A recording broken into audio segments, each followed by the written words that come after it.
The golden evening sun cast a warm glow over Willow Creek Residences, a quiet suburban community in Austin, Texas, where the trimmed lawns, white picket fences, and manicured flower beds made everything look picture perfect. But beneath that perfection, the neighborhood had its share of drama, and everyone knew there was one woman who thrived on it more than anyone else: Karen Miller. Karen wasn't just any neighbor.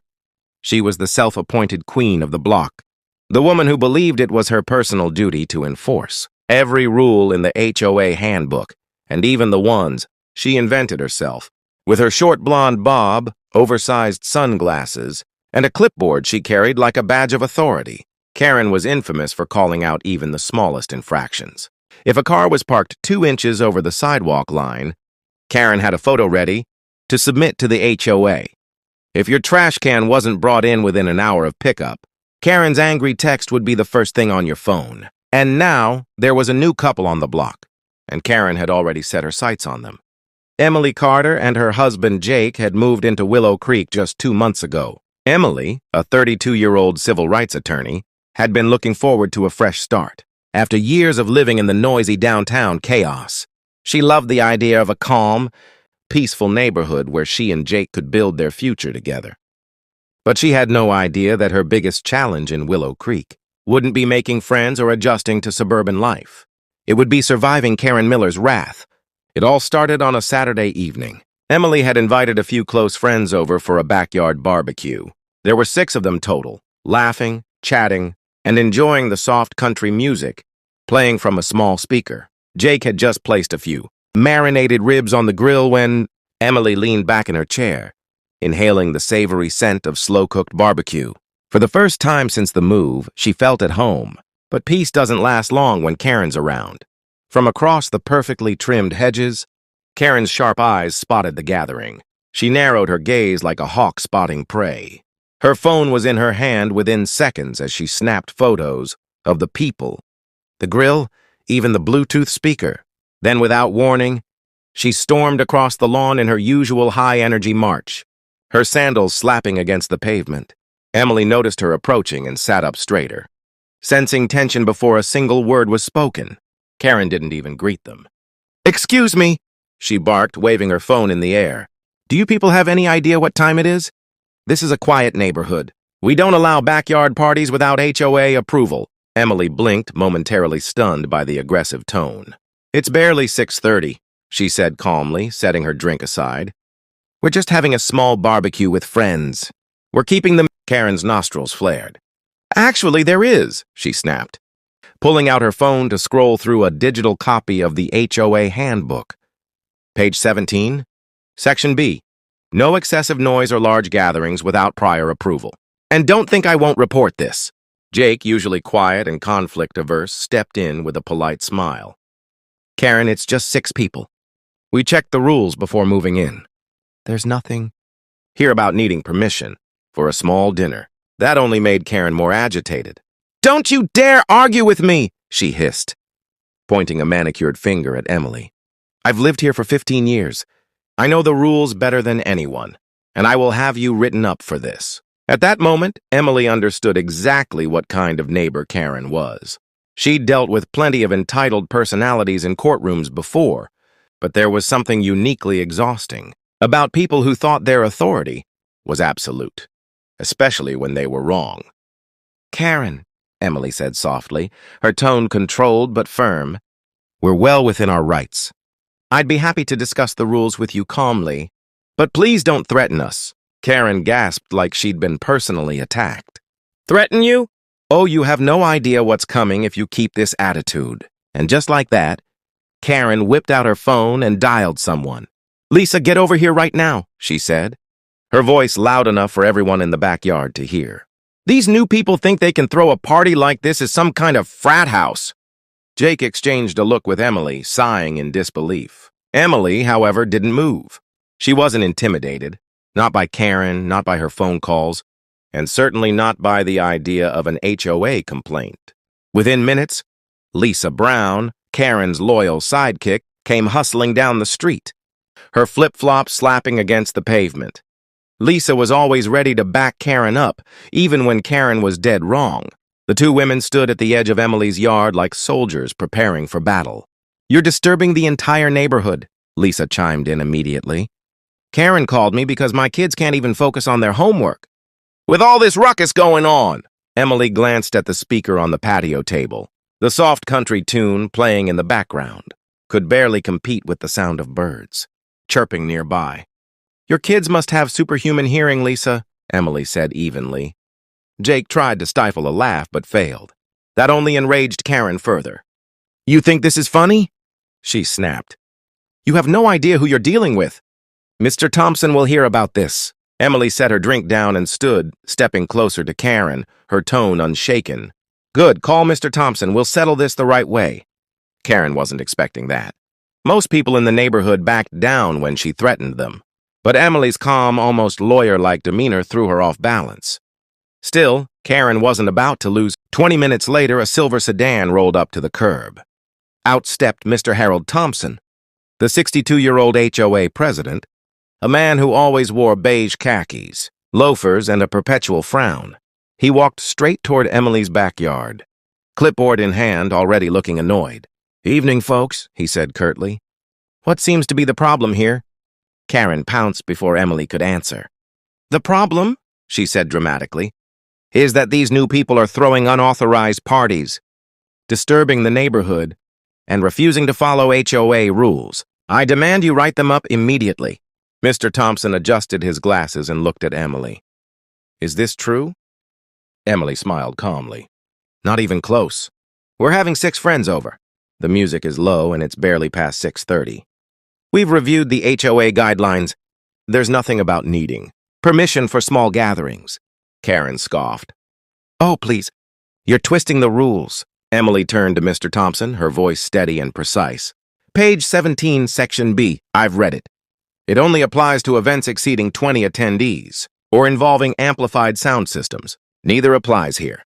So unless there's a separate clause you can cite, we're fully compliant." Mr. Thompson blinked, surprised. Most homeowners weren't this well-versed in the HOA bylaws. Karen, meanwhile, was fuming. She opened her mouth to retort but hesitated, realizing Emily had quoted the exact section she herself had been trying to use. Lisa stepped in, hoping to rescue her friend's ego. "Regardless," she said, crossing her arms, "everyone knows Karen basically runs this neighborhood. If she says it's a problem, then it's a problem." Emily raised an eyebrow, her patience thinning. "With all due respect, Lisa, Karen doesn't run this neighborhood. The HOA board does, and unless the board has a legitimate concern, there's no reason for this discussion to continue." Karen's face flushed bright red, her voice trembling with rage. "You're making a huge mistake." "Emily, you don't know who you're messing with." Emily met her glare head-on, unflinching. "Neither do you." For a brief moment, there was silence, thick, tense, and charged. The smell of barbecue hung in the air, the grill sizzling quietly behind them, but no one moved. The neighborhood drama had reached its boiling point. And this was only the beginning. Because what Karen didn't know, not yet, was that Emily Carter wasn't just another quiet, polite homeowner. She was a woman who understood the law better than anyone on that block. And when pushed too far, she didn't back down. As Karen stormed off, Lisa trailing behind like a frustrated shadow, Jake placed a comforting hand on Emily's shoulder. "You handled that perfectly," he murmured. Emily exhaled slowly, watching Karen's retreating figure. "Oh, this isn't over," she whispered to herself. Not what Emily didn't realize was just how right she was. Because Karen wasn't the kind of woman to lick her wounds quietly. No, Karen Miller was about to escalate things in ways Emily couldn't yet imagine. The night was quiet in Willow Creek, but not inside Karen Miller's 2-story brick house. Her living room lights glowed brightly, and the sound of hurried footsteps echoed off the hard wood floors as she paced back and forth, gripping her phone tightly. Lisa sat cross-legged on the couch, sipping a glass of cheap Chardonnay, watching Karen's frustration boil over. "I'm telling you, Lisa, I'm not letting that smug little newcomer get away with this," Karen hissed, her voice low but seething. "She embarrassed me, in front of Mr. Thompson and the whole block." Lisa nodded, smirking faintly. "I told you she had an attitude the moment I saw her. The way she talks? Like she's smarter than everyone else. You can't let her win."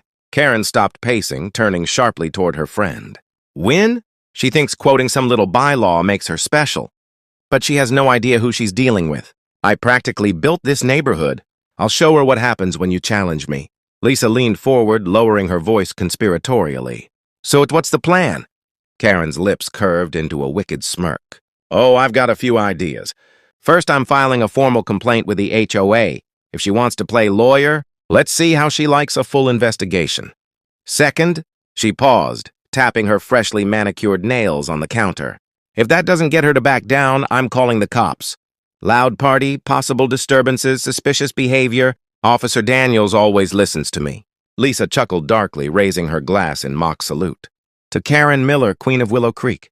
But what Karen didn't realize was that Emily Carter wasn't just smart, she was strategic, and she had already started planning her next move. Meanwhile, at the Carter household, Emily sat cross-legged on the couch, her laptop open, Jake beside her scrolling on his phone. The soft hum of the ceiling fan filled the room as they reviewed the HOA bylaws again, line by line. You know she's going to come after us harder now, right? Jake said, leaning back against the cushions. Emily's fingers paused over the keyboard. I know. That's exactly why I'm going to be ready. She clicked open a folder filled with PDFs. Not just the HOA guidelines, but city ordinances, property rights documentation, and a few legal templates she had drafted years ago for a different case. Jake gave her a wary look. You're not actually planning to fight her, are you? Emily's gaze didn't waver. I'm not looking for a fight, but I'm not going to let her bully us either. People like Karen thrive when everyone backs down. Jake sighed. I'm not giving her that satisfaction. That tone well, the same tone she used in court, when she was about to dismantle someone's entire case. All right, he said finally. But promise me one thing. No lawsuits unless absolutely necessary. Emily smiled faintly. No promises.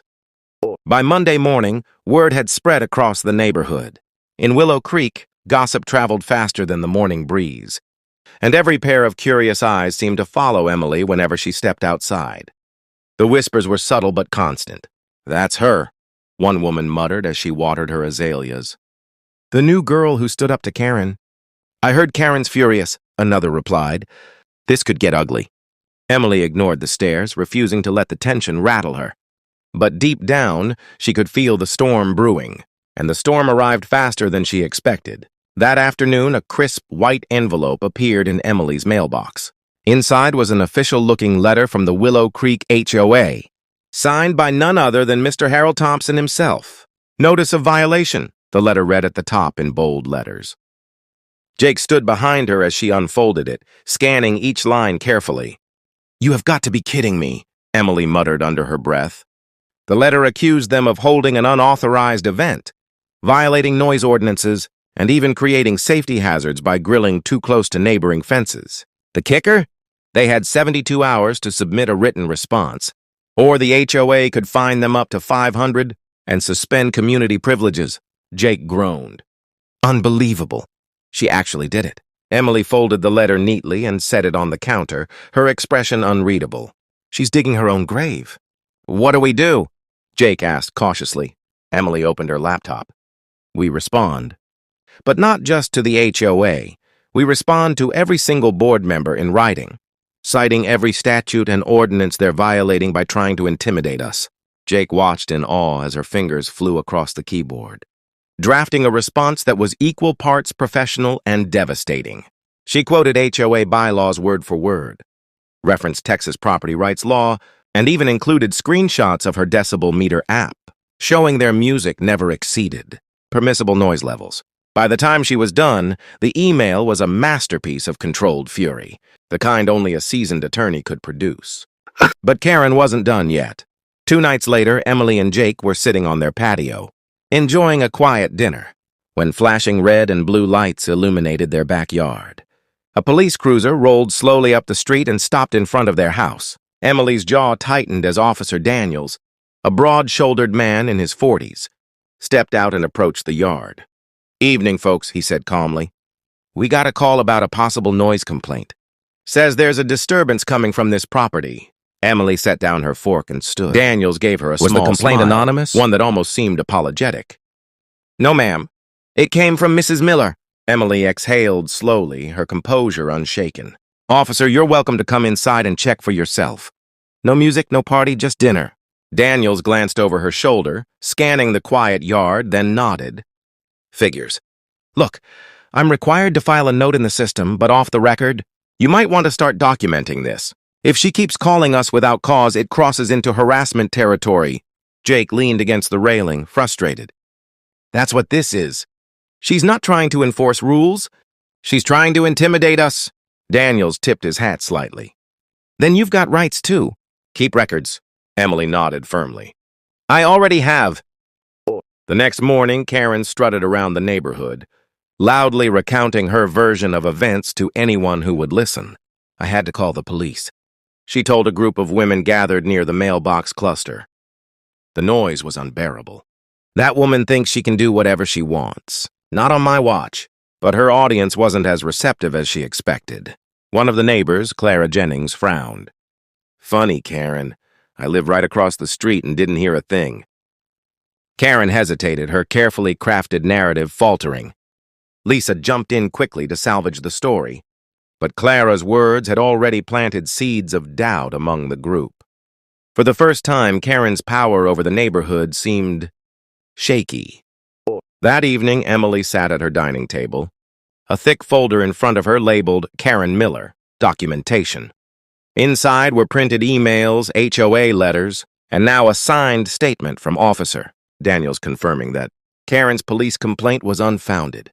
She leaned back in her chair, fingers steepled beneath her chin, thinking through her next move. Jake walked in, holding 2 mugs of coffee. You're really going to war, huh? Emily met his gaze, calm and steady. Not war, defense. She paused, then added softly, but if she keeps pushing, I'll make sure she regrets it. Jake handed her the mug and sat across from her. What's the plan? Emily's lips curved into a determined smile. I'm filing my own complaint, not with the HOA, with the city. Unbeknownst to Karen, Emily had started gathering testimonies from other neighbors. Quietly, discreetly. Turns out Emily wasn't the only one Karen had harassed over the years. Parking disputes, landscaping arguments, petty citations. Karen had a long history of intimidation, and Emily was compiling every single incident into one airtight report. By the end of the week, Emily had collected 7 signed statements from residents who had been on the receiving end of Karen's bullying tactics, and she wasn't stopping there. She picked up her phone and called Officer Daniels directly. I'd like to file a formal harassment complaint, she said. Daniels didn't sound surprised. Honestly, I was expecting this. I'll walk you through the process. Emily smiled faintly. Thank you, officer. It's time someone stood up to her. What Emily didn't know, however, was that Karen had overheard whispers about Emily collecting statements. And if there was one thing Karen hated more than being challenged, it was losing control. That night, sitting by her kitchen window, Karen stared out into the street, her jaw tight, her hands trembling with anger. She thinks she can turn the neighborhood against me? She muttered under her breath. We'll see about that. Lisa, sitting across from her, looked nervous. Karen, maybe you should back off before this gets worse. Karen turned to her sharply, her voice cold. No, I've ruled this neighborhood for 15 years. Lisa, I'm not letting some lawyer ruin me. Her gaze hardened as she whispered to herself, if she wants a war, I'll give her one. And with that, Karen picked up her phone and made a call. One that would escalate everything beyond anyone's control. The air in Willow Creek felt heavier than usual, like the whole neighborhood was holding its breath. By now, everyone knew about the tension between Karen Miller and Emily Carter. It wasn't just a backyard disagreement anymore. It had become a full-blown power struggle, and people were quietly picking sides. For most residents, life went on as usual, watering lawns, walking dogs, trimming hedges. But whenever Emily or Karen stepped outside, blinds tilted, curtains twitched, and whispers spread like wildfire. And then came the next move, the one that pushed everything into dangerous territory. Late Thursday evening, Karen sat hunched over her kitchen counter, her phone pressed to her ear. Her voice was low and sharp, a snake's hiss disguised in polite tones. Harold, we need to talk, she said. On the other end, Mr. Thompson, the HOA president, sounded wary. Karen, I've already warned you. I can't keep writing Emily up without solid grounds. She's covered her bases too well. Karen's lips curled into a thin smile. That's where you come in. You owe me, Harold. I helped you get re-elected last year. You promised me I'd have a say in keeping this neighborhood safe. There was a long pause. Finally, Harold sighed. What do you want me to do? Karen's voice dropped to a whisper. We make her look like the problem. Fabricate noise complaints, late fees, violations, anything. We get the board on our side. By the time we're done, she'll be buried in fines. Harold hesitated. That's dangerous, Karen. If she challenges us legally, she won't. Karen cut him off. She's new. She'll cave. But Karen was wrong. Emily Carter was watching everything. That same night, Emily sat at her desk. Papers scattered around her like a battlefield map. Her laptop displayed a spreadsheet of HOA, finances she'd downloaded from the public records. Portal. Jake, she called out, her voice tight. Come look at this. He walked over, glancing at the screen. What am I looking at? Emily pointed to a highlighted column. This HOA funds. Almost $15,000 unaccounted for in the past 2 years. Jake frowned. You think? I think Karen's been using Harold as her puppet. And somewhere along the way, money's disappearing. If I can prove corruption in the HOA, everything changes. Jake leaned against the desk, processing. So you're saying this isn't just about us anymore? Emily nodded slowly. Exactly. Karen's harassment isn't personal. It's strategic. And if I expose her, she loses everything. By Saturday morning, Emily had quietly gathered a small group of neighbors in her living room, the ones who had given statements about Karen's past behavior. Among them were Clara Jennings, Ben Alvarez, and Mark Davies. Clara crossed her arms tightly. I've lived here 10 years, and Karen's bullied me since the start. She reported me for having my Christmas lights up too long. Ben shook his head. She called animal control on me twice for barking dogs, and I don't even own a dog. Mark, a quiet man in his 50s, leaned forward. If we back you up, Emily, can you really stop her? Emily nodded confidently. I can't promise overnight results, but if we stay organized and keep records, I can file a collective grievance with the HOA, Oversight Committee, and the City Council. That forces an external audit. For the first time, the neighbors felt hope. For the first time, Karen's iron grip on Willow Creek was cracking, but Karen wasn't oblivious. That afternoon, Karen spotted the small gathering as she drove past Emily's house. Her fingers tightened on the steering wheel, her knuckles white. Lisa, sitting in the passenger seat, followed her gaze and frowned. She's rallying the troops, Lisa said softly. Karen's jaw clenched. Let her try. Lisa hesitated before adding, Karen, maybe we should just let this go before it gets worse. Karen shot her a cold, sharp look. No, you don't understand, Lisa. If Emily wins, I lose everything. My influence, my reputation, my control over this neighborhood. I've spent 15 years building this. I'm not backing down now. Her voice lowered into a dangerous whisper. If she wants a fight, she'll get one. The following Monday, an HOA board meeting was scheduled in the community clubhouse. Usually, only a handful of residents attended these dull, routine gatherings. But this time, the room was packed. Emily sat near the front, Jake by her side, a neat binder in her lap. Across the room, Karen strutted in, flanked by Lisa and Mr. Thompson. Her heels clicked against the polished, hardwood floor like warning shots. The board members settled in, and Harold called the meeting to order.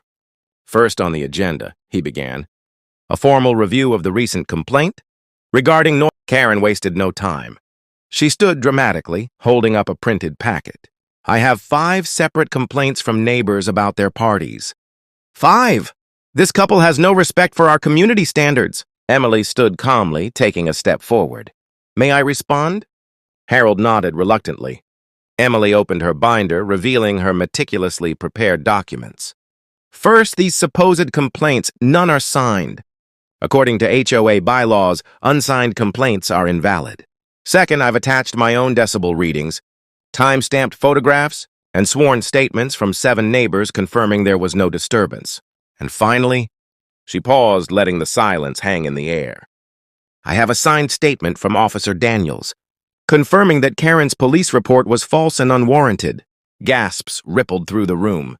Karen's face turned crimson. "She's lying!" she shrieked, pointing at Emily. "She's manipulating all of you!" Emily's voice stayed calm but carried an edge of steel. "I don't need to manipulate anyone. I have facts." Murmurs spread among the crowd, and Harold shifted uncomfortably in his chair. The other board members exchanged uncertain glances. For the first time, Karen's credibility was crumbling in public. After the meeting, Karen stormed out of the clubhouse, her heels pounding the pavement like thunderclaps. Lisa chased after her, struggling to keep up. "Karen, you need to stop before this gets worse," Lisa urged. "People are turning against you. Even Harold looks scared." Karen spun around, her eyes blazing. "Then we fight harder. If Emily wants war, we'll give her war." Lisa hesitated, lowering her voice. "What if we can't win this time?" Karen stepped closer, her voice trembling with rage.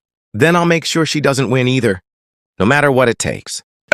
That night, Emily was reviewing her notes when Jake's voice called from the kitchen. "Em, come look at this." She walked over to see him holding his phone, his brow furrowed. "Karen just posted something on the Willow Creek Community Facebook group." Emily took the phone and read the post aloud. "Some of you don't know the truth about our new neighbor. Emily Carter isn't who she says she is. I have documents proving she lied on her mortgage application. Ask yourselves, do we really want someone like that living here?" Emily's stomach dropped. She stared at the screen in stunned silence, heat rising in her chest. Jake clenched his fists. "She's spreading lies now." Emily exhaled slowly, forcing herself to stay calm. "This is defamation. I'm documenting it." She took screenshots, filed them away, and sent a short email to Officer Daniels, explaining that Karen had escalated her harassment online. But even as she prepared her next legal move, Emily knew Karen wasn't. The following evening, just after sunset, Emily sat by the window with a cup of tea when headlights washed across her driveway. A black SUV slowed to a stop, idling for several seconds before pulling away. Jake stepped up behind her. "That the second time this week," he muttered, his voice low. Emily nodded, her jaw tight. "She's trying to intimidate us." What neither of them realized was that Karen had started making late-night calls, reaching out to old HOA allies, digging into Emily's professional background, even hiring a private investigator to find something, anything she could use against her. The quiet tension in Willow Creek was no longer just a neighborhood feud. It was becoming dangerous, and Emily was preparing for it. In her office, Emily compiled every letter, email, photo, and statement she had collected, building an airtight case. Her plan was no longer just to defend herself. It was to expose Karen, Harold, and anyone else complicit in their intimidation tactics. Her phone buzzed and she glanced at the screen. A message from Clara popped up. "Be careful." I overheard Karen talking on the phone. "She's planning something big." Emily's fingers tightened around the phone. A cold, sinking feeling washed over her, but she steadied herself. She whispered under her breath, "All right, Karen. If you want to play this game, I'll finish it." But neither Emily nor Karen realized how far things were about to spiral, and that someone else in the neighborhood had been quietly watching from the shadows, waiting for the perfect moment to strike. The tension in Willow Creek was no longer confined to the quiet sidewalks and well-manicured lawns. It was now simmering like a storm, ready to burst. That Saturday evening had stretched into a long, sleepless night for Emily. She lay in bed replaying Karen's words, her mind spinning through every insult, every raised voice, every threat hurled at her across the wooden fence.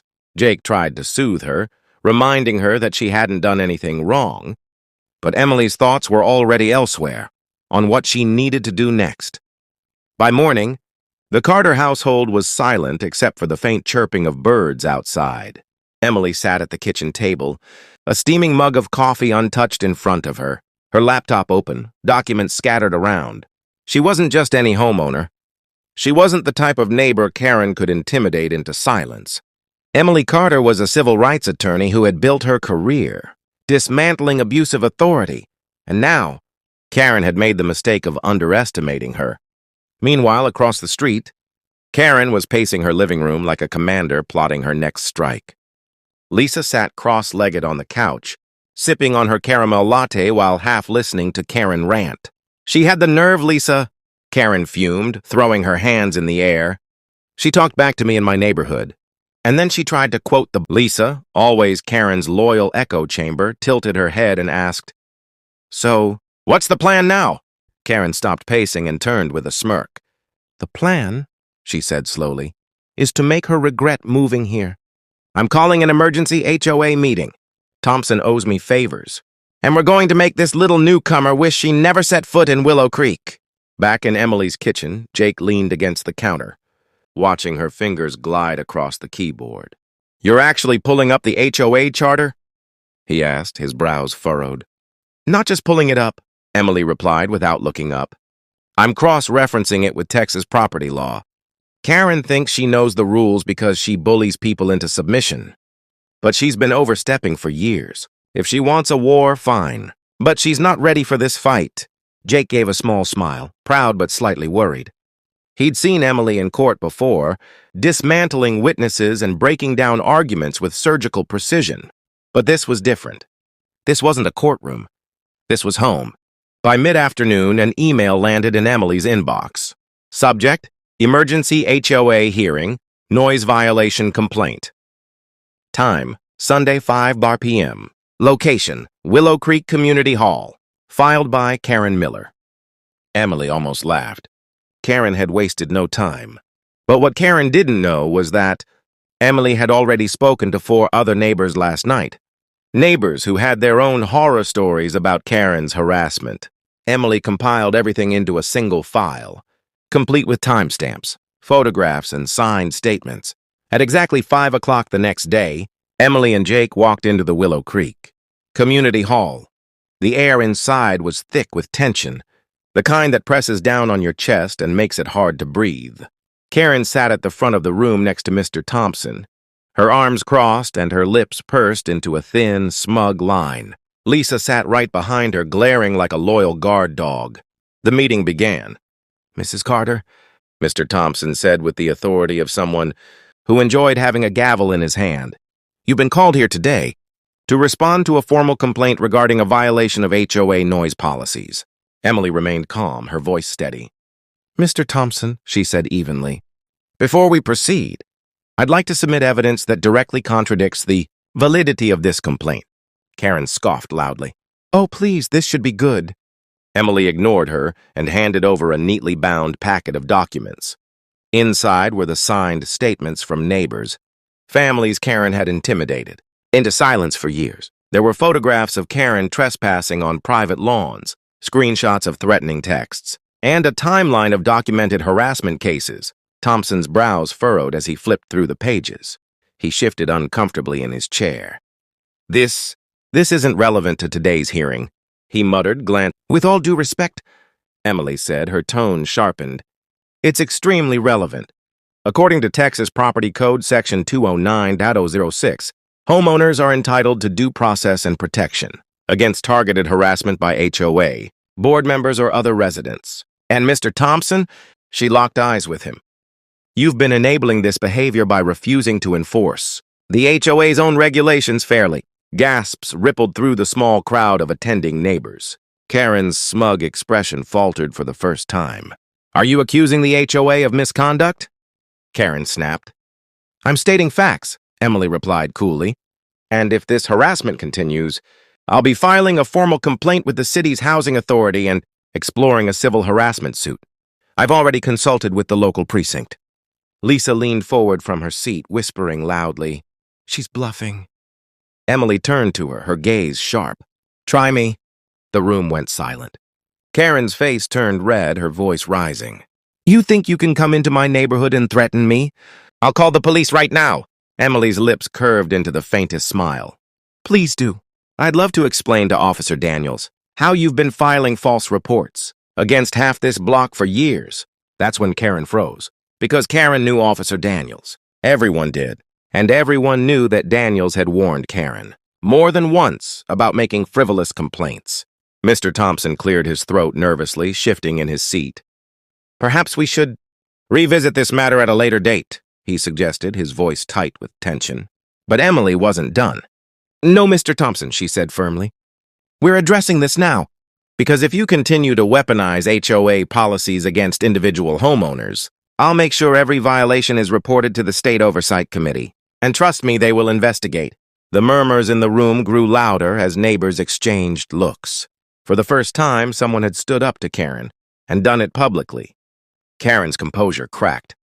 Her hands trembled as she reached for her phone, but Lisa whispered something quickly into her ear, urging her to stop. Emily leaned forward slightly, lowering her voice just enough for Karen to hear. You picked the wrong fight? Karen! At that moment, Karen realized this wasn't going the way she'd planned. Her control over the neighborhood was slipping through her fingers, and Emily was the one pulling the thread. The HOA hearing was adjourned abruptly, but the battle was far from over. As Emily and Jake walked back to their house, the air outside felt different, heavier, charged, as though the neighborhood itself knew something had shifted. But Emily also knew Karen wouldn't let this go, not yet, because Karen wasn't the kind of person who lost quietly. And Emily Carter? She wasn't the kind of woman who backed down.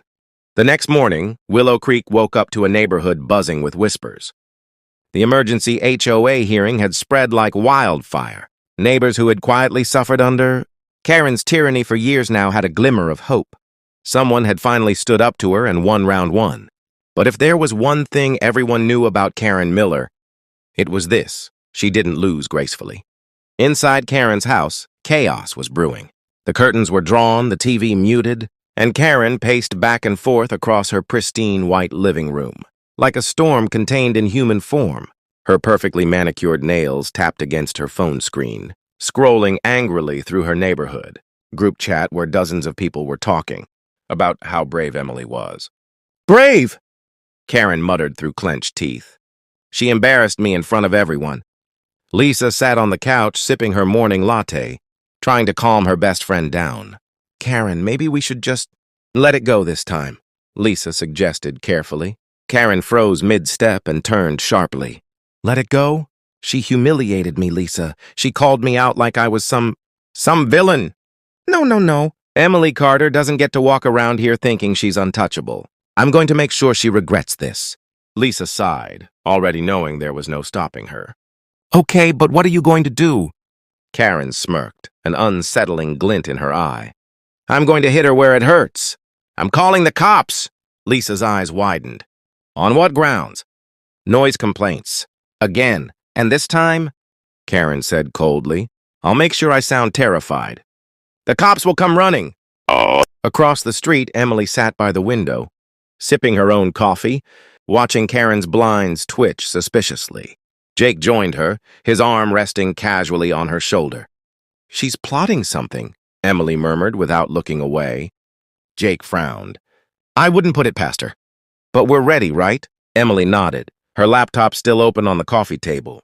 Tabs full of Texas harassment laws, HOA bylaws, and copies of every complaint filed against Karen over the past 5 years. She wasn't just prepared, she was 3 steps ahead. By late afternoon, Emily's prediction came true. It started with the wail of sirens somewhere in the distance. At first, she thought nothing of it. Willow Creek was usually quiet, but the occasional emergency wasn't uncommon.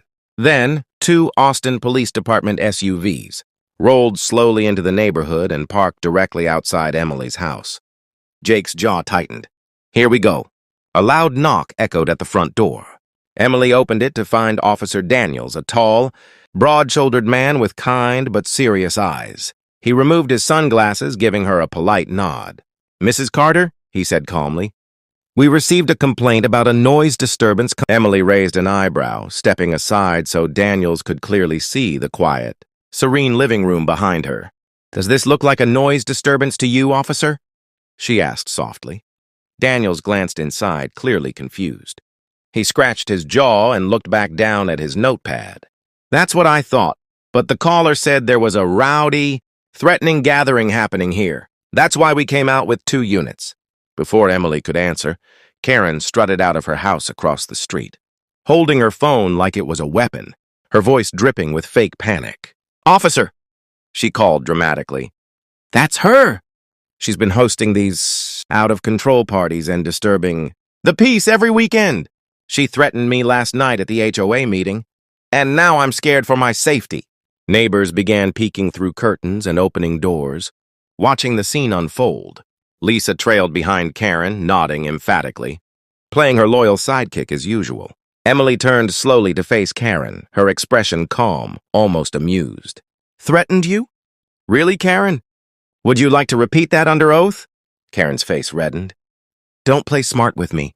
Officer, arrest her! She's harassing me! Daniels raised a hand, his voice measured but firm. Ma'am, please lower your voice.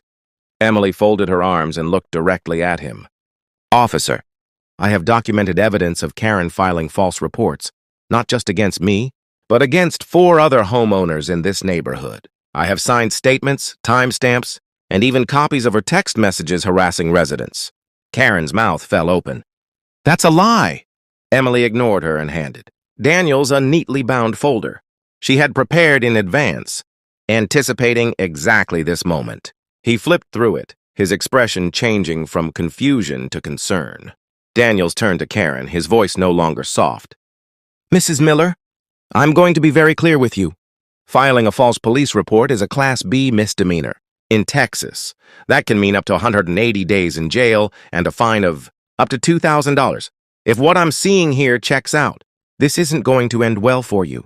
A wave of murmurs rippled through the small crowd of neighbors who had gathered on their lawns. Karen's face twisted in shock and anger, but for once she couldn't find the words. Lisa tugged at Karen's sleeve, whispering frantically, Karen, stop! Just stop! But Karen wasn't listening. Her voice cracked as she tried to salvage control. She's manipulating you, officer. She's lying! This is my neighborhood. I know the rules better than anyone.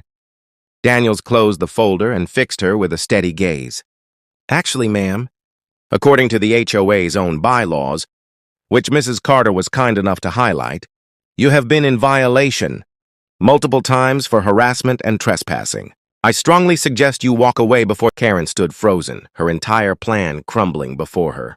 Her breathing grew shallow, and for the first time, she realized this wasn't just another power play she could win. Emily stepped closer, her voice low but firm enough for everyone to hear. This is your last warning. Karen, if you so much as step onto my property or file another false complaint, I will take legal action. And next time, you won't be facing Officer Daniels, you'll be facing a judge. The silence that followed was deafening.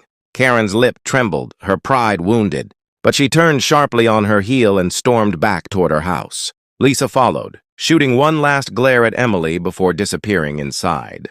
Daniels nodded respectfully at Emily. I'll file my report, he said quietly. And Mrs. Carter, you handled this better than most would have. Emily smiled faintly. Thank you, officer. I appreciate it. As the police cars pulled away, neighbors slowly retreated into their homes, buzzing with the realization that the neighborhood dynamic had shifted yet again. Emily had stood her ground and won. But as she watched Karen's blinds snap shut across the street, Emily knew it wasn't over. Because Karen Miller wasn't someone who gave up easily. And deep down, Emily had a feeling Karen was already planning her next move, one that could change everything. The air in Willow Creek was deceptively calm the next morning, but beneath the surface, tension crackled like an electric wire ready to snap. Birds chirped softly, the lawns were freshly watered, and children played on the sidewalks. But Emily Carter sensed it the moment she woke up. Something wasn't right. From her kitchen window, she could see Karen's blinds pulled tight, the faint glow of blue light seeping through as shadows moved inside. Karen wasn't pacing today. She wasn't outside barking orders at landscapers or screaming about trash cans being placed at the wrong angle. No, this was something different, something colder. Jake poured himself a cup of coffee and leaned against the counter, watching his wife. You're doing it again, he said softly. Doing what?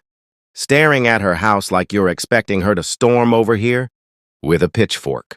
Emily didn't look away. She's too quiet, Jake. That's what worries me. Jake sighed, setting his mug down. We've already dealt with the cops, the HOA, and the entire neighborhood. What more can she possibly do? Emily finally turned to him, her expression dark. That's the problem. People like Karen don't stop when they lose. Across the street, inside the dimly lit Miller residence, Karen sat on her couch, her laptop perched on her knees, her face illuminated by the cold glow of the screen. Her once perfectly styled blonde hair was a tangled mess, and dark circles framed her eyes. She had barely slept since the humiliation at the HOA meeting, since Officer Daniels warned her about false reports, since Emily Carter had turned the entire neighborhood against her. Lisa sat on the arm of the couch, hesitant, twirling her straw in an untouched iced coffee. "Karen," she whispered carefully, "maybe it's time to—" Karen's head snapped up, her voice sharp. "Don't you dare say it." Lisa hesitated. "Say what?" "Give up," Karen spat, venom dripping from every syllable. "That woman embarrassed me. She made me look like a liar in front of everyone. I'm not letting this go, Lisa. I can't." Lisa shifted uncomfortably. "So, what's the plan?" Karen's lips curved into a smile that didn't reach her eyes. "I'm going to make Emily regret the day she ever bought that house. If the police won't help me, I'll handle it myself." Lisa blinked, taken aback. "Karen, what does that even mean?" But Karen didn't answer. 2 nights later it happened. It was just after midnight when Emily woke up to the faint rhythmic click. Click, click outside their bedroom window. At first, she thought it was the wind knocking a loose branch against the siding, but then she heard footsteps, slow, measured. She sat up instantly, her instincts razor sharp. "Jake," she whispered, nudging him awake. "Listen." Jake groggily opened his eyes, confused, until he heard it too. The faint rustling, the creak of the back gate. Emily grabbed her phone, tiptoeing to the window. The backyard was cloaked in darkness, but the motion sensor lights suddenly flashed on. For just a moment, she caught a glimpse of a figure slipping around the side of the house. Tall, lean, wearing a hood. Her stomach dropped. "Someone's out there," she breathed. Jake jumped out of bed, grabbing the baseball bat they kept by the dresser. "Call 911, he said firmly, moving toward the hallway. But before Emily could dial, there was a loud thud against the back door. A sound so sharp it reverberated through the house. She froze, her pulse hammering in her ears. Then came the second thud, harder, louder, deliberate. Jake whispered, "They're trying to get in." Emily's shaking fingers finally managed to unlock her phone and hit emergency services. Her voice trembled as she whispered into the receiver. "This is Emily Carter. Someone's trying to break into my house. Willow Creek Residences, 124 Oakwood Lane." The dispatcher assured her that officers were on their way. Jake motioned for her to stay behind him. As they crept slowly down the hallway toward the kitchen, the only sound was the steady hum of the refrigerator until they heard it. This time, the sound came from the sliding glass door at the back of the house. Then suddenly, silence. Jake raised the bat, holding his breath, his muscles tense and ready to swing. Emily crouched low behind the kitchen counter, gripping her phone tightly. A full minute passed. 2, 3, nothing. Then crash! Glass shattered as the sliding door exploded inward. Shards rained down across the kitchen floor, the icy night air rushing in. Emily screamed as Jake charged forward, swinging the bat at the intruder. But the figure darted backward, avoiding the blow, and bolted toward the fence at lightning speed. Jake sprinted after them, but by the time he reached the yard, the motion sensor lights flicked on again, and the intruder was already gone. Emily ran to the doorway, her voice shaking. "Did you see who it was?" Jake's breathing was ragged, his knuckles white around the bat. No hooded sweatshirt. Couldn't see a face. Within 5 minutes, the sound of sirens filled the air, and 2 police SUVs pulled up to the house.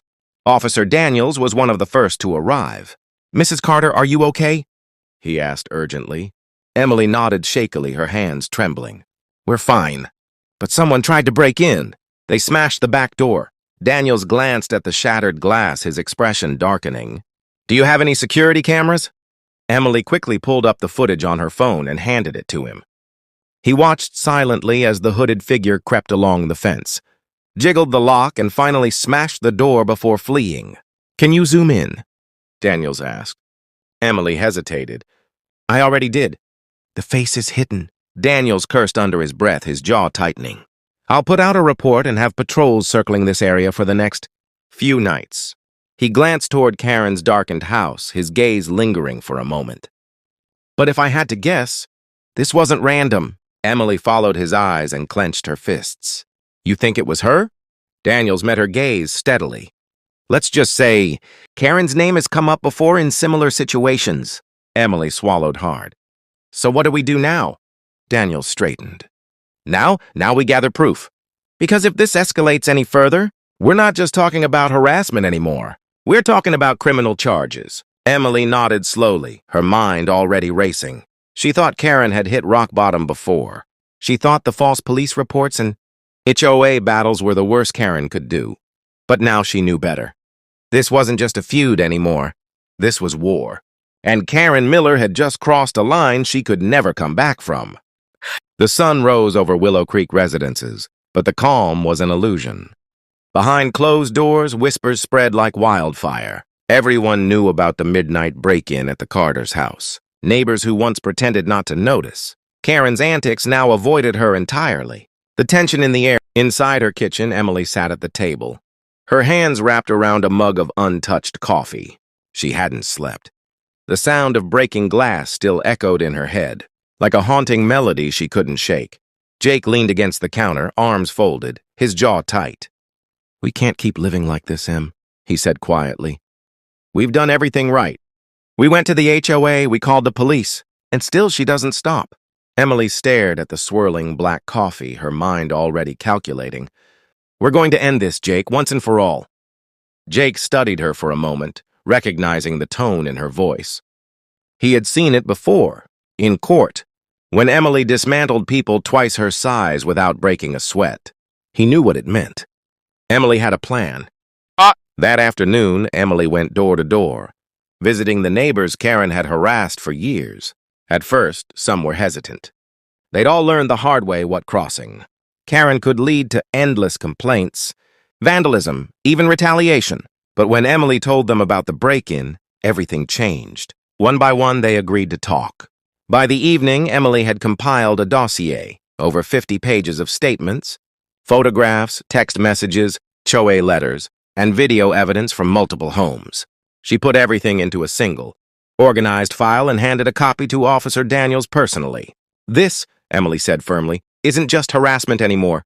It's stalking. It's intimidation. And after last night, it's attempted breaking and entering. I want this escalated."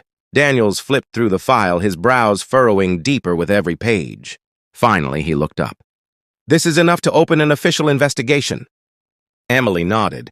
"Good, because I'm done playing defense." Across the street, Karen was unraveling.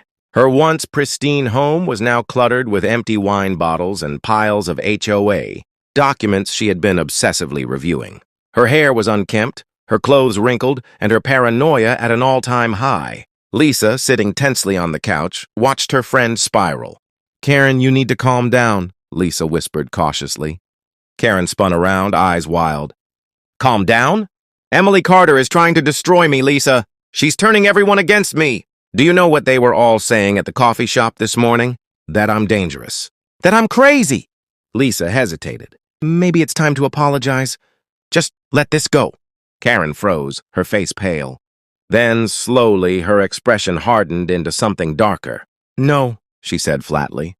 "I didn't start this war, but I will finish it." That night, Emily and Jake installed new security cameras. High resolution, motion activated with night vision and cloud storage. Daniels had advised them to upgrade their system and connect it directly to the police monitoring network. A shadowy figure crept across the backyard, caught her, wearing the same hooded sweatshirt from the previous break-in. This time, though, the figure didn't attempt to smash the door. Instead, she crouched near the fence, planting something.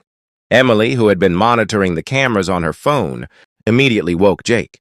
"She's back," she whispered, her voice icy. Jake grabbed his phone and called Daniels, who promised to send a patrol immediately. But Emily wasn't content to wait. She quietly stepped out onto the upstairs balcony, her phone recording in one hand, and focused the camera on the figure below.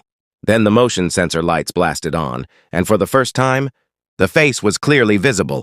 Karen Miller. Emily's chest tightened with a mixture of anger and disbelief. "Got you," she whispered. Karen froze, caught in the blinding light like a deer in headlights. For a brief second, their eyes locked. Predator and prey, but neither willing to admit which was which. Then Karen bolted, sprinting across the lawn and disappearing into the shadows. just as the sound of police sirens filled the air. Officer Daniels arrived minutes later, Emily's phone in her hand, playing back the clear video evidence of Karen trespassing on private property. "This is it," Daniels said firmly. "This is enough." The next morning, Daniels showed up at Karen's door, not for Emily, not for the HOA, but with a formal arrest warrant. Lisa, pale and shaking, stood by as Karen yelled, screamed, and threatened lawsuits. But Daniels remained calm, reading Karen her rights as neighbors peeked from their windows, watching the self-proclaimed Queen of Willow Creek being led away in handcuffs. The once untouchable tyrant was finally cornered. But the biggest twist came 3 weeks later. Emily received a knock on her door one quiet Sunday morning. Daniels stood there holding a thin manila folder. His expression was grave. "What is it?" Emily asked cautiously.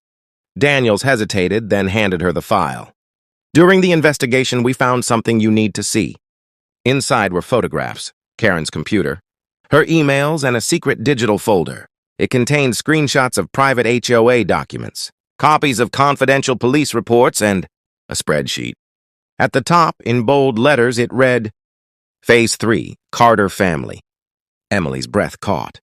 She flipped through the pages, each one outlining detailed plans Karen had been making for months, sabotaging property values, blackmailing neighbors, manipulating HOA leadership, and even attempting to frame Emily for HOA violations she hadn't committed. It wasn't impulsive rage. It was calculated. Karen hadn't been acting out of anger. She had been orchestrating a campaign of control over Willow Creek for years. Emily set the folder down slowly, her hands trembling Daniels slightly, looked at her, his voice low but steady. "Karen's obsession wasn't just about you, Emily. She's been pulling strings on this entire neighborhood for a long time. But thanks to you, we finally have everything we need to shut it down." For the first time in weeks, Emily let out a deep breath, feeling the weight finally lifting from her shoulders. Willow Creek was safe again. But as she stood on her porch, watching the neighborhood bathed in soft golden sunlight, she couldn't shake the lingering thought. Karen had been planning this for years, and people like her, they never really stop.